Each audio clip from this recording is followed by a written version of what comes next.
أعوذ بالله من الشيطان الرجيم بسم الله الرحمن الرحيم رب اشرح لي صدري ويسر لي أمري واحلل عقدة من لساني يفقهوا قولي. Assalamu alaikum warahmatullahi wabarakatuh, sisters. Today we will be doing Surah An-Naba, chapter 78, verse 2, Juz 30 Amma para. An Ayah A. Here the very first word, an. An is a preposition which means about. Well, we have discussed a few prepositions earlier, and I had a suggestion that if it's possible, just jot down all the prepositions separately so you have a sheet to refer to, inshallah. So, an is about.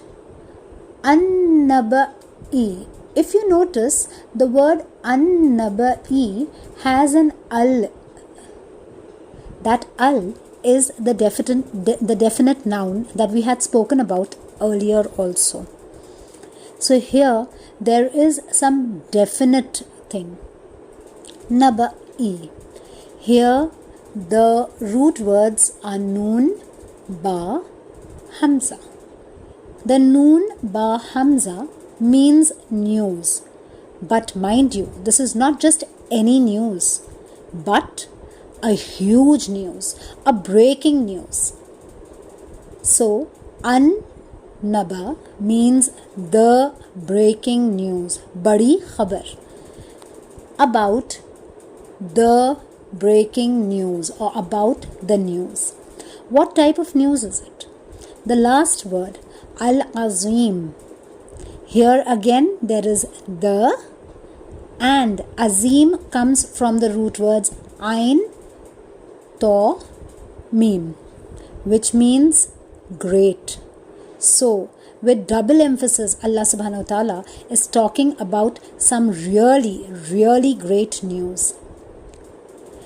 Over here, the word azim is a sifat, which means an adjective, a quality.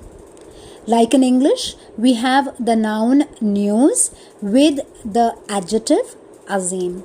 Together, it is an adjectival compound.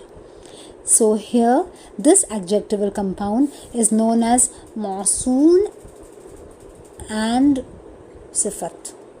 So azim means the great, and together azim and an-naba'i, together they are an adjectival compound. Like in English, we have the adjective which is followed by the noun, but in Arabic the noun is coming before the adjective. So when we are reading this, we are not going to read it as about the news, the great.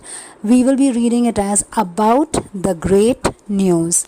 So whenever there is a sifat or an adjective and a noun, we will be saying the adjective before the noun when we translate it in English, inshallah.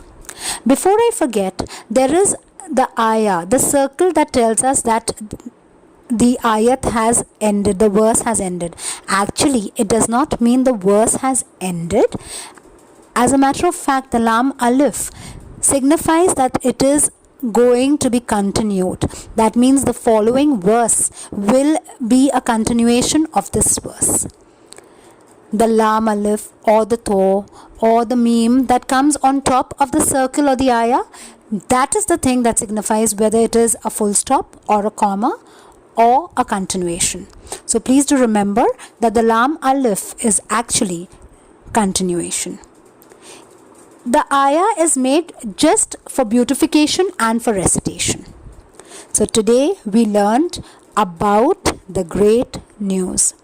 Also, one more thing I wanted to tell you all, that since we are doing the word to word of these small short ayahs, if you just learn them by heart every day, inshallah, together you'll be able to do the hifdh also for the same. I'll end over here by repeating the ayah again.